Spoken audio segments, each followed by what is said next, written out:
Os Maias, de Eça de Queiroz. Capítulo 2.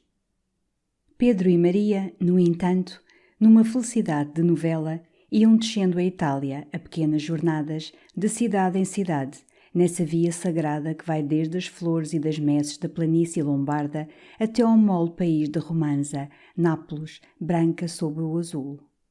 Era lá que tencionavam passar o inverno, nesse ar sempre tépido junto a um mar sempre manso, onde as preguiças de noivado têm uma suavidade mais longa. Mas um dia, em Roma, Maria sentiu o apetite de Paris. Parecia-lhe fatigante o viajar assim, aos baloiços das calechas, só para ir ver Lazzaroni engolir fios de macarrão. Quanto melhor seria habitar um ninho acolchoado nos Campos Elíseos e gozarem ali um lindo inverno de amor. Paris estava seguro, agora, com o príncipe Luís Napoleão. Além disso, aquela velha Itália clássica enfastiava-a já. Tantos mármores eternos, tantas madonas começavam, como ela dizia, pendurada languidamente do pescoço de Pedro, a dar tonturas à sua pobre cabeça. Suspirava por uma boa loja de modas, sob as chamas do gás ao rumor do boulevard. Depois tinha medo da Itália, onde todo o mundo conspirava. Foram para a França. Mas por fim aquele Paris ainda agitado, onde parecia restar um vago cheiro de pólvora pelas ruas, onde cada face conservava um calor de batalha, desagradou a Maria.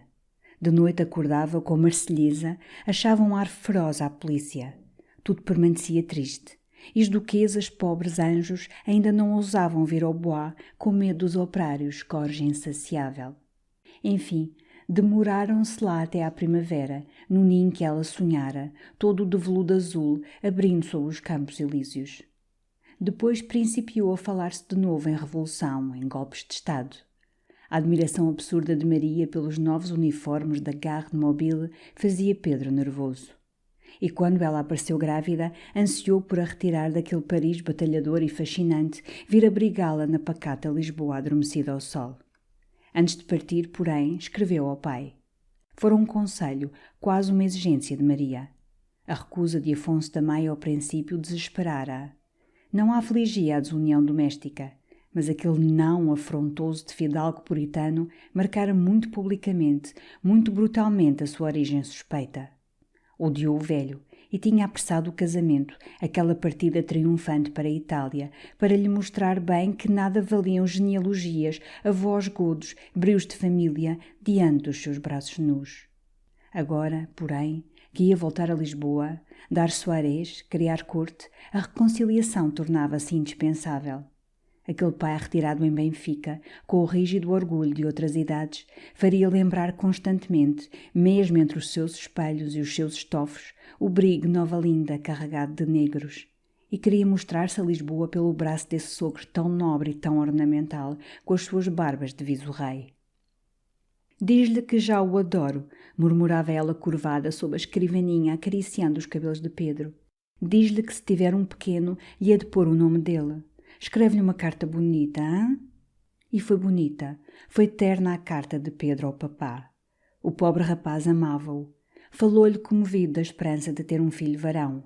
As desinteligências deviam findar em torno do berço daquele pequeno Maia que ali vinha, morgado e herdeiro do nome. Contava-lhe a sua felicidade com uma efusão de namorado indiscreto. A história da bondade de Maria, das suas graças, da sua instrução, enchia 2 páginas. E jurava-lhe que apenas chegasse não tardaria 1 hora em ir atirar-se aos seus pés.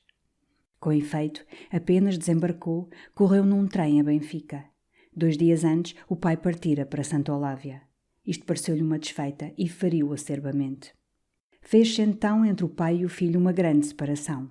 Quando lhe nasceu uma filha, Pedro não lhe participou, dizendo dramaticamente ao Vilaça que já não tinha pai.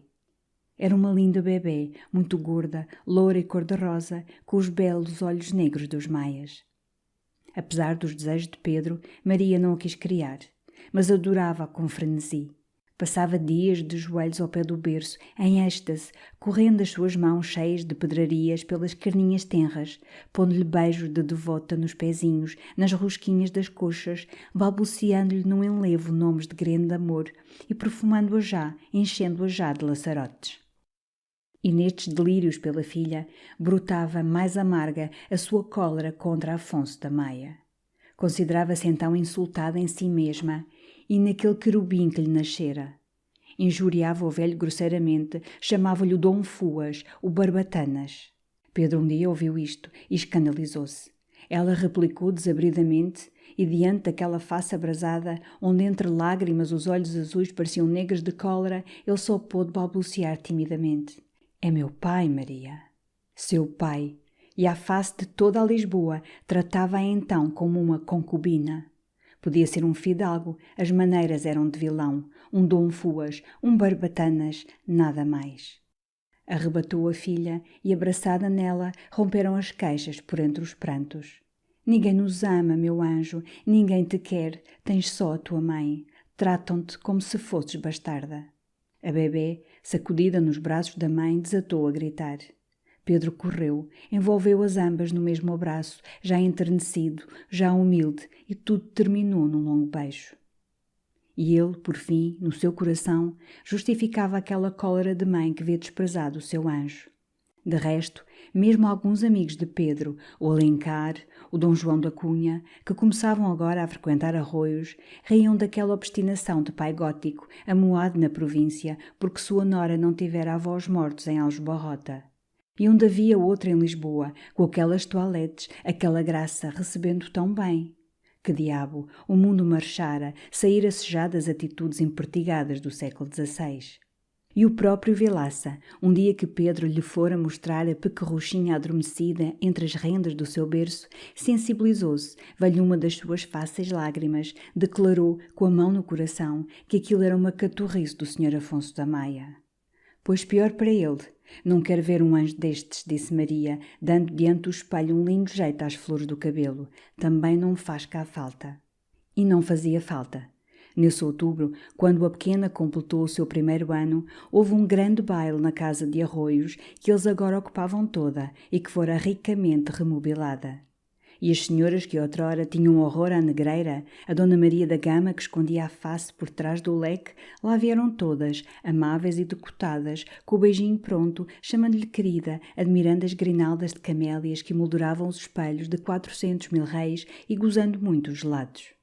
Começara então uma existência festiva e luxuosa, que, segundo dizia o Alencar, o íntimo da casa, o cortesão de Madame, tinha um saborzinho de orgia distinguée, como os poemas de Byron. Eram realmente as soirées mais alegres de Lisboa. Sociava-se à 1 hora com champanhe, talhava-se até tarde um monte forte. Inventavam-se quadros vivos, em que Maria se mostrava soberanamente bela sob as roupagens clássicas de Helena ou no luxo sombrio do luto oriental de Judite. Nas noites mais íntimas, ela costumava vir fumar com os homens uma cigarrilha perfumada. Muitas vezes, na sala de bilhar, as palmas estalaram, vendo-a bater à carambola francesa Dom João da Cunha, o grande taco da época. E no meio desta festança, atravessada pelo sopro romântico da regeneração, lá se via sempre, taciturno e encolhido, o papá Montfort, de alta gravata branca, com as mãos atrás das costas, rodando pelos cantos, refugiado pelos vãos das janelas, mostrando-se só para salvar algum bobés que ia estalar e não desprendendo nunca da filha o olho embevecido e senil. Nunca Maria fora tão formosa. A maternidade dera-lhe um esplendor mais copioso e enchia verdadeiramente, dava luz àquelas altas salas de Arroios, com a sua radiante figura de Juno loira, os diamantes das tranças, o ebúrneo e o lácteo do colo nu e o rumor das grandes sedas.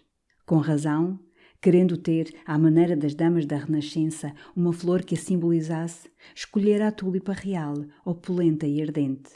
Citavam-se os requintes do seu luxo, roupas brancas, rendas do valor de propriedades. Podia fazê-lo. O marido era rico e ela, sem escrúpulo, arruiná-lo-ia, a ele e ao papá Montfort. Todos os amigos de Pedro naturalmente a amavam. O Alencar, esse proclamava-se com alarido seu cavaleiro e seu poeta. Estava sempre em Arroios, tinha lá o seu talher. Por aquelas salas soltava as suas frases ressoantes, por esses sofás arrastava as suas poses de melancolia. Ia dedicar a Maria, e nada havia mais extraordinário que o tom langoroso e plangente, o olhar turvo, fatal com que ele pronunciava este nome, Maria, ia dedicar-lhe o seu poema, tão anunciado, tão esperado, Flor de Martírio.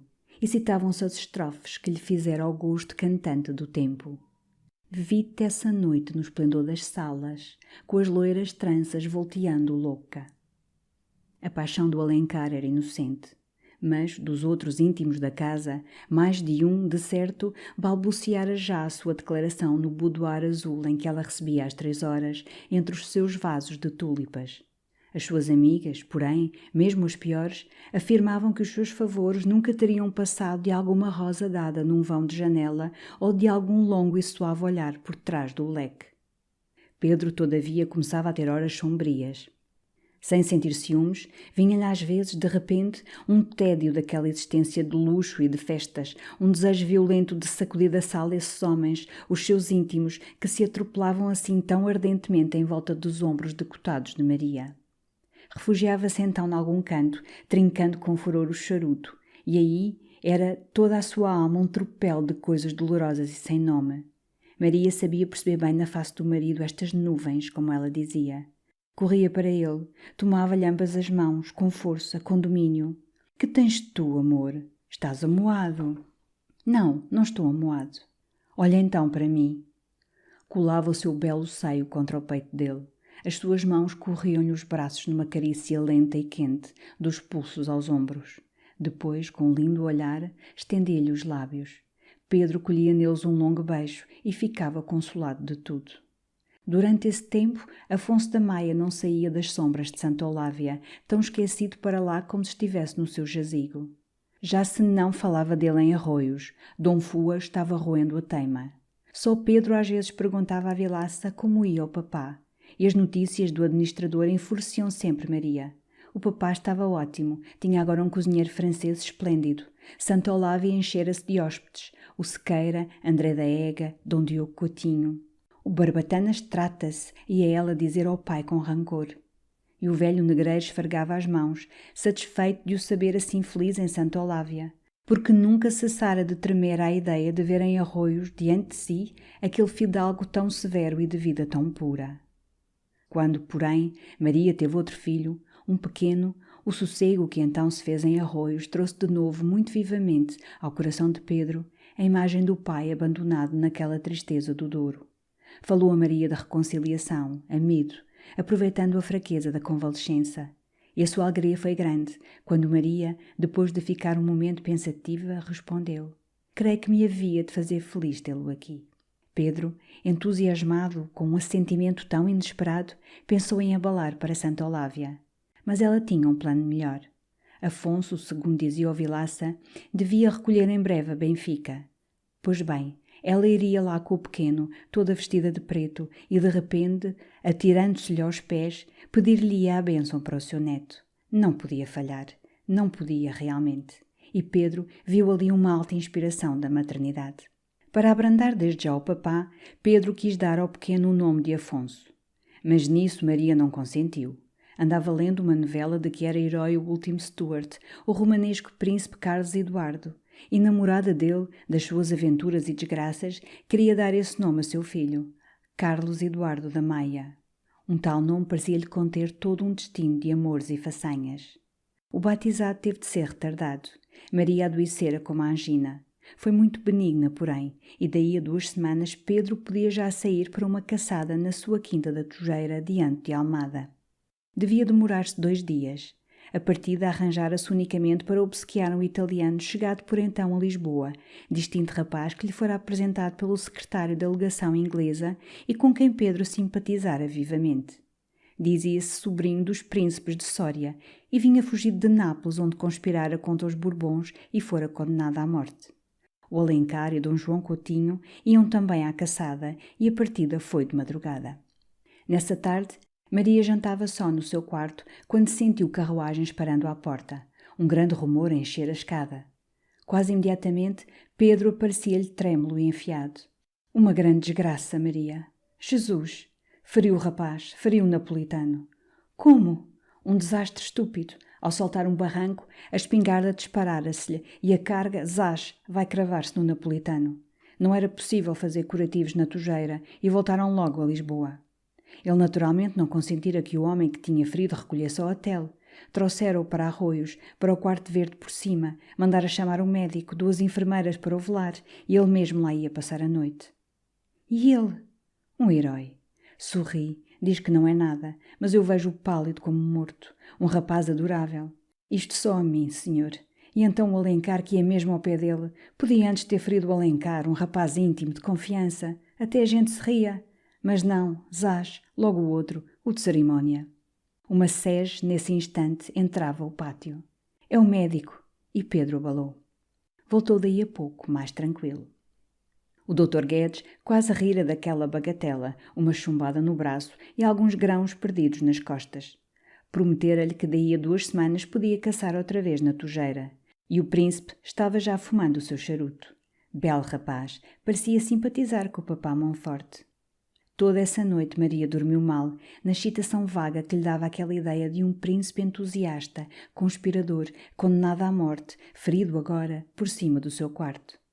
Logo de manhã cedo, apenas Pedro saíra a fazer transportar, ele mesmo, do hotel, as bagagens do napolitano, Maria mandou a sua criada francesa de quarto, uma bela moça de Arles, acima, saber da parte dela como Sua Alteza passara e ver que figura tinha. A arlesiana apareceu com os olhos brilhantes, a dizer à senhora, nos seus grandes gestos de provençal, que nunca vira um homem tão formoso. Era uma pintura de Nosso Senhor Jesus Cristo. Que pescoço, que brancura de mármore. Estava muito pálido ainda. Agradecia enternecido os cuidados de Madame Maia e ficara a ler o jornal encostado aos travesseiros. Maria, desde então, não pareceu interessar-se mais pelo ferido.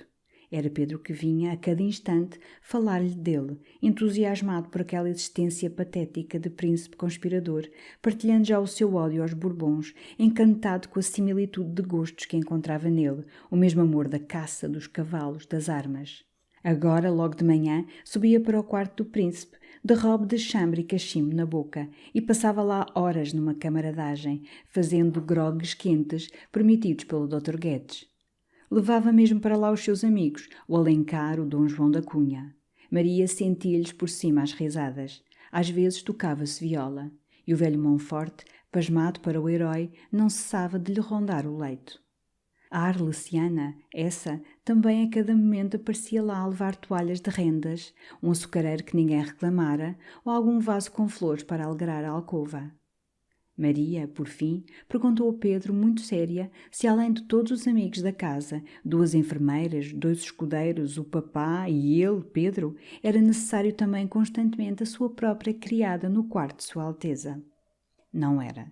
Mas Pedro riu muito à ideia de que a arlesiana se tivesse namorado do príncipe. Nesse caso, Vênus era-lhe propícia. O napolitano também a achava picante. Un très joli brin de femme, tinha-lhe dito. A bela face de Maria empalideceu de cólera. Julgava tudo isso de mau gosto, grosseiro, impudente. Pedro fora realmente um doido em trazer assim para a intimidade de Arroios um estrangeiro, um fugido, um aventureiro. Demais, aquela troça em cima, entre grogues quentes, com guitarra, sem respeito por ela, ainda toda nervosa, toda fraca da convalescença, indignava. Apenas Sua Alteza pudesse acomodar-se com almofadas numa sege, criou fora, na estalagem. O que aí vai, Jesus, o que aí vai, disse Pedro. É assim. E de certo foi muito severa também com a arlesiana, porque nessa tarde Pedro encontrou a moça aos ais no corredor, limpando ao avental os olhos afogueados. Daí a dias, porém, o napolitano, já convalescente, quis recolher ao seu hotel. Não vira Maria, mas em agradecimento da sua hospitalidade mandou-lhe um admirável ramo e com uma galanteria de príncipe artista da Renascença um soneto em italiano enrolado entre as flores e tão perfumado como elas. Comparava a uma nobre dama da Síria, dando a gota de água da sua bilha ao cavaleiro árabe, ferido na estrada ardente. Comparava à Beatriz do Dante. Isto afigurou-se a todos de uma rara distinção e, como disse o Alencar, um rasgo a Byron. Depois, na soirée do batizado de Carlos Eduardo, dada daí a uma semana, o napolitano mostrou-se e impressionou tudo. Era um homem esplêndido, feito como um Apolo, de uma palidez de mármore rico. A sua barba curta e frisada, os seus longos cabelos castanhos, cabelos de mulher, ondeados e com reflexos de ouro, apartados à nazarena, davam-lhe realmente, como dizia a arlesiana, uma fisionomia de belo Cristo. Dançou apenas uma contradança com Maria e pareceu, na verdade, um pouco taciturno e orgulhoso. Mas tudo nele fascinava, a sua figura, o seu mistério, até o seu nome de Tancredo. Muitos corações de mulher palpitavam quando ele, encostado a uma ombreira, de claque na mão, uma melancolia na face, exalando o encanto patético de um condenado à morte, derramava lentamente pela sala o langor sombrio do seu olhar de veludo. A Marquesa de Alvenga, para o examinar de perto, pediu o braço a Pedro e foi aplicar-lhe como um mármore de museu a sua luneta de ouro. «É de apetite!» exclamou ela. «É uma imagem! E são amigos, Pedro! Somos como 2 irmãos de armas, minha senhora!» Nessa mesma soirée, o Vilaça informar a Pedro que o pai era esperado no dia seguinte em Benfica. E Pedro, logo que se recolheram, falou a Maria em irem fazer a grande cena ao papá. Ela, porém, recusou e com as razões mais imprevistas, as mais sensatas. Tinha cogitado muito. Reconhecia agora que um dos motivos daquela teima do papá, ultimamente chamava-lhe sempre o papá, era essa extraordinária existência de arroios. «Mas filha», disse Pedro, «escuta, nós não vivemos também em plena orgia, alguns amigos que vêm.»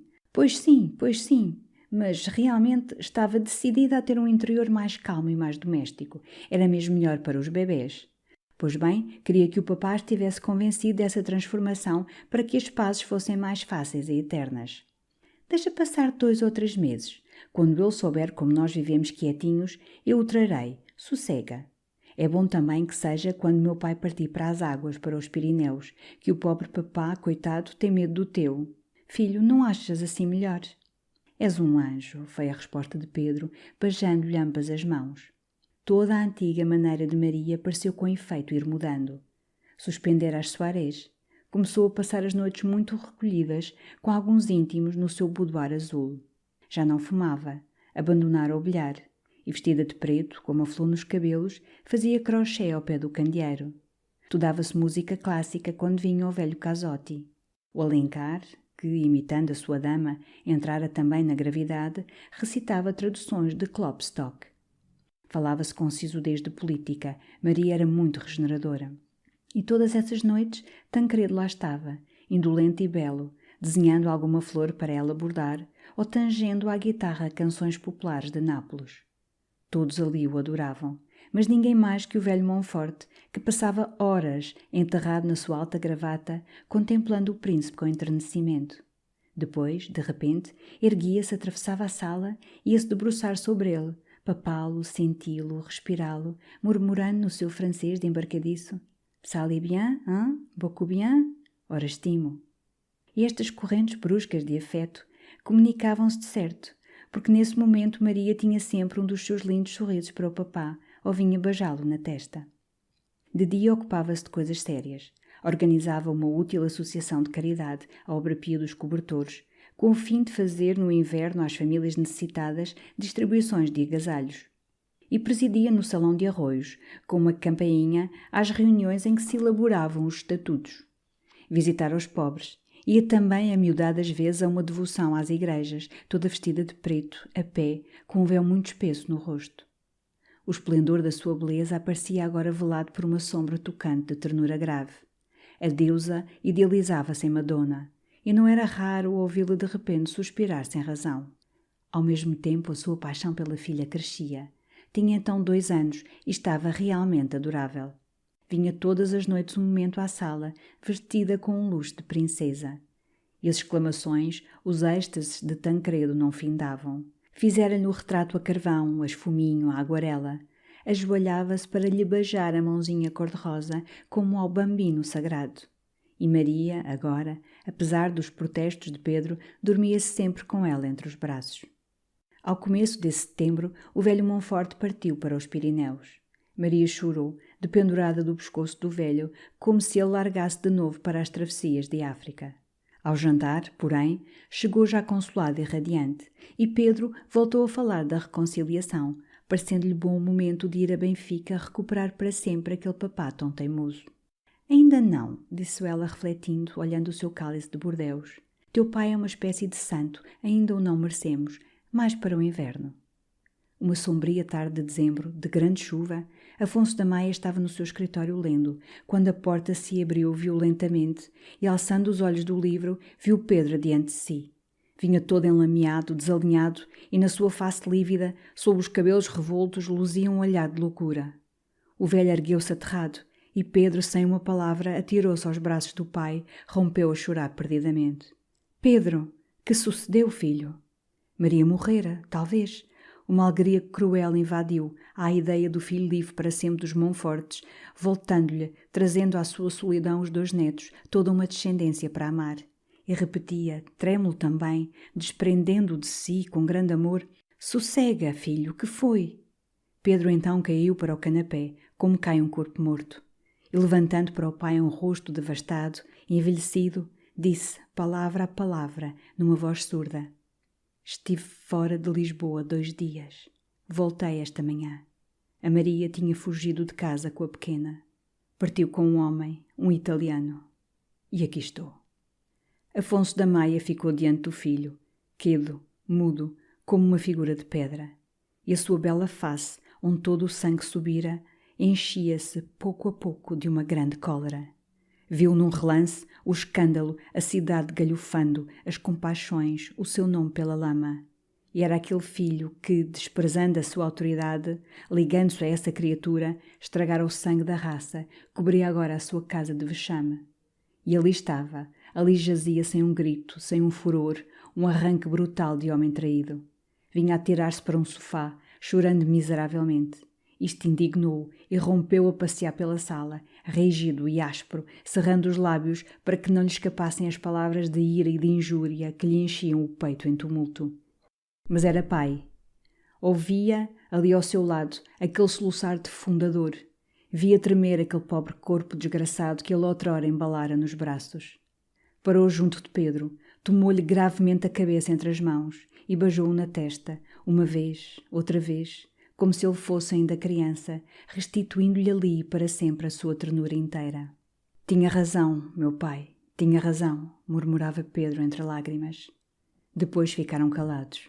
Fora, as pancadas sucessivas da chuva batiam a casa, a quinta, num clamor prolongado, e as árvores, sob a janela, ramalhavam num vasto vento de inverno.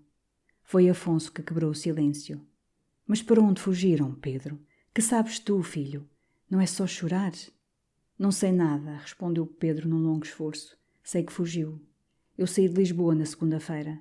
Nessa mesma noite, ela partiu de casa numa carruagem com uma maleta, o cofre de joias, uma criada italiana que tinha agora e a pequena. Disse à governanta e à ama do pequeno que ia ter comigo. Elas estranharam, mas que haviam de dizer? Quando voltei, achei esta carta. Era um papel já sujo e desde essa manhã de certo muitas vezes relido, amarrotado com fúria. Continha estas palavras. É uma fatalidade. Parto para sempre com Tancredo. Esquece-me que não sou digna de ti e levo a Maria, que me não posso separar dela.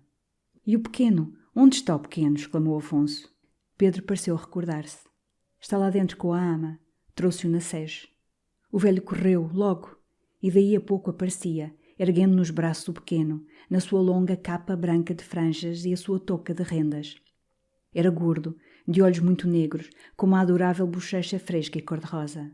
Todo ele ria, grulhando, agitando o seu guiso de prata. A ama não passou da porta, tristonha, com os olhos no tapete e uma trouxazinha na mão.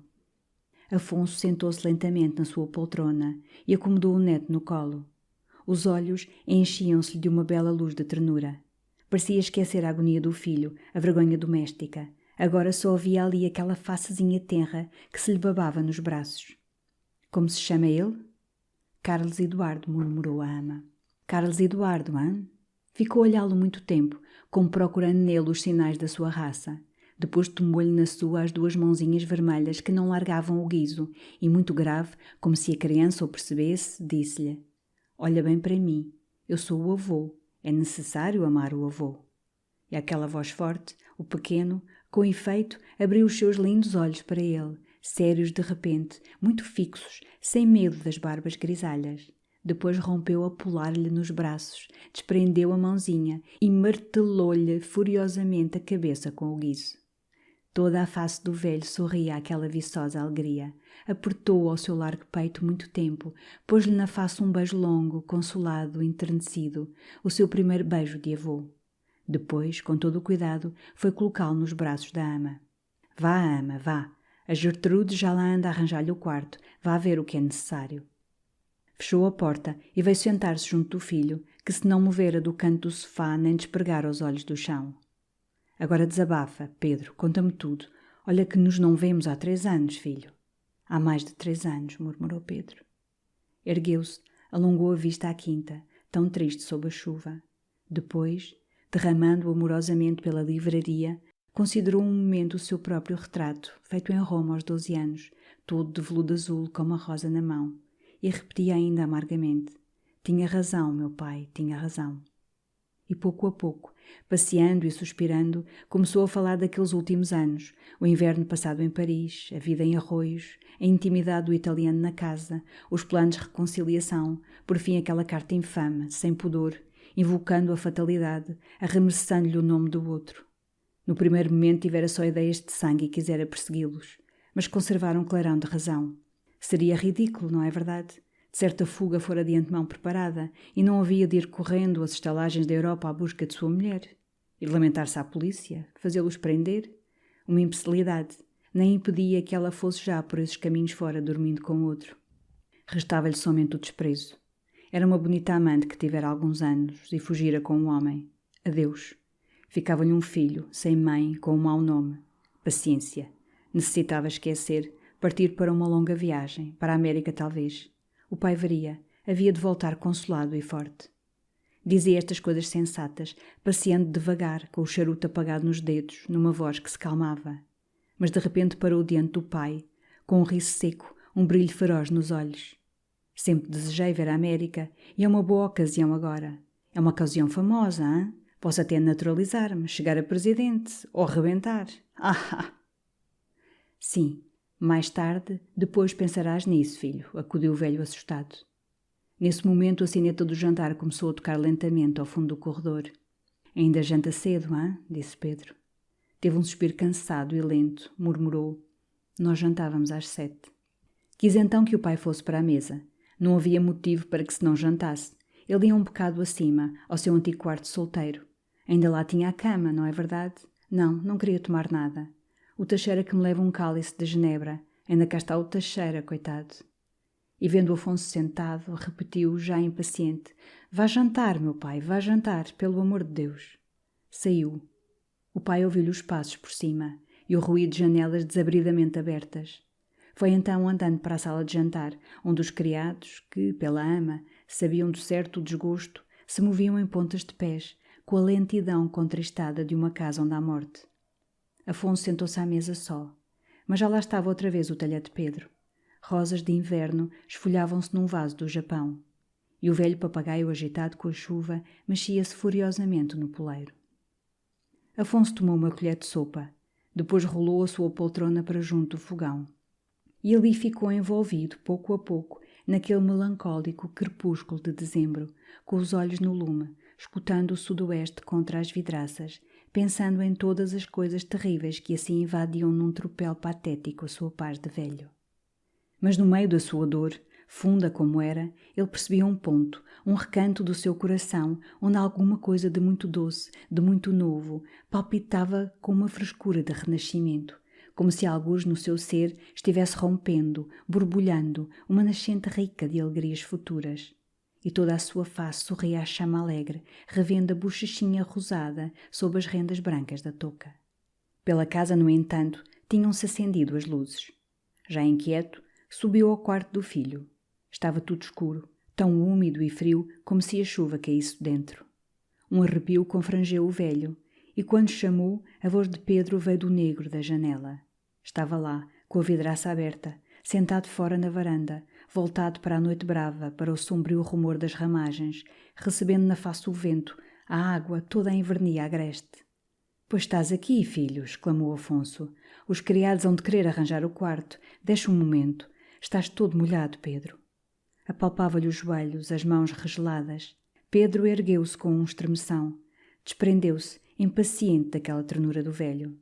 Querem arranjar o quarto, hã? Faz-me bem o ar, faz-me tão bem. O Teixeira trouxe luzes e atrás dele apareceu o criado de Pedro que chegara nesse momento de arroios com um largo estojo de viagem recoberto de oleado. As malas tinha-as deixado embaixo e o cocheiro viera também, como nenhum dos senhores estava em casa. Bem, interrompeu Afonso, o senhor Vilaça lá irá amanhã e ele dará as ordens. O criado então, de bicos de pés, foi depor o estojo sobre o mármore da cômoda. Ainda lá restavam antigos frascos de toilette de Pedro, e os castiçais sobre a mesa iluminavam o grande leito triste de solteiro com os colchões dobrados ao meio. A Gertrudes entrara toda atarefada com os braços carregados de roupa de cama.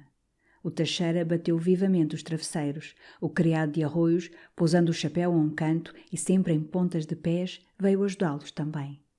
Pedro, no entanto, como sonâmbulo, voltara para a varanda, com a cabeça à chuva, atraído por aquela treva da quinta que se cavara embaixo com um rumor de mar bravo. Afonso, então, puxou-lhe o braço quase com aspreza. Pedro, deixa arranjar o quarto, deixa um momento. Ele seguiu maquinalmente o pai à livraria, mordendo o charuto apagado que desde tarde conservava na mão. Sentou-se longe da luz, ao canto do sofá, ali ficou mudo e entorpecido. Muito tempo só os passos lentos do velho, ao comprir das altas estantes, quebraram o silêncio em que toda a sala ia adormecendo. Uma brasa morria no fogão. A noite parecia mais áspera. Eram de repente vergastadas de água contra as vidraças, trazidas numa rajada, que longamente, num clamor teimoso, faziam escoar um dilúvio dos telhados. Depois havia uma calma tenebrosa, com uma sussurração distante de vento fugindo entre ramagens. Nesse silêncio as goteiras punham um pranto lento. E logo uma corda de vendaval corria mais furioso, envolvia a casa num bater de janelas, redemoinhava, partia com silvos desolados. Está uma noite de Inglaterra, disse Afonso, debruçando-se a espetar o lume. Mas a esta palavra Pedro erguera-se impetuosamente.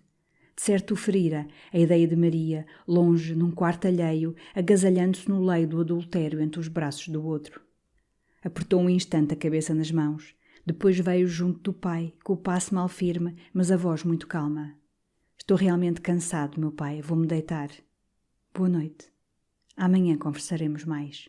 Beijou-lhe a mão e saiu devagar. Afonso demorou-se ainda ali, com um livro na mão, sem ler, atento só a algum rumor que viesse de cima. Mas tudo jazia em silêncio. Deram 10 horas. Antes de se recolher, foi ao quarto onde se fizera a cama da ama.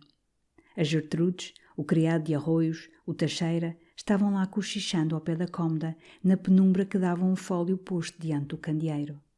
Todos se esquivaram em pontas de pés quando lhe sentiram os passos e a ama continuou a arrumar em silêncio os gafetões. No vasto leito, o pequeno dormia como um menino Jesus cansado, com o seu guiz apertado na mão. Afonso não ousou beijá-lo, para o não acordar com as barbas ásperas. Mas tocou-lhe na rendinha da camisa, entalou a roupa contra a parede, deu um jeito ao cortinado, enternecido, sentindo toda a sua dor calmar-se naquela sombra de alcova onde o seu neto dormia. «É necessário alguma coisa, ama?» perguntou, abafando a voz. «Não, meu senhor». Então, sem ruído, subiu ao quarto do Pedro. Havia uma fenda clara. Entreabriu a porta. O filho escrevia, à luz de 2 velas, com o estojo aberto ao lado. Pareceu espantado ver o pai, e na face que ergueu, envelhecida e lívida, 2 sulcos negros faziam-lhe os olhos mais refulgentes e duros. «Estou a escrever», disse ele. Esfregou as mãos, como arrepiado da friagem do quarto, e acrescentou: «Amanhã cedo é necessário que o Vilaça vá a arroios. Estão lá os criados, tenho lá 2 cavalos meus, enfim, uma porção de arranjos. Eu estou-lhe a escrever. É número 32 a casa dele, não é? O Teixeira há de saber. Boas noites, papá. Boas noites». No seu quarto, ao lado da livraria, Afonso não pôde sossegar, numa opressão, uma inquietação que a cada momento o fazia erguer sobre o travesseiro, escutar. Agora, no silêncio da casa e do vento que acalmara, ressoavam por cima, lentos e contínuos, os passos de Pedro. A madrugada clareava, Afonso ia adormecendo, quando de repente um tiro atroou a casa. Precipitou-se do leito, despido e gritando. Um criado acudia também com uma lanterna. Do quarto de Pedro, ainda entreaberto, vinha um cheiro a pólvora.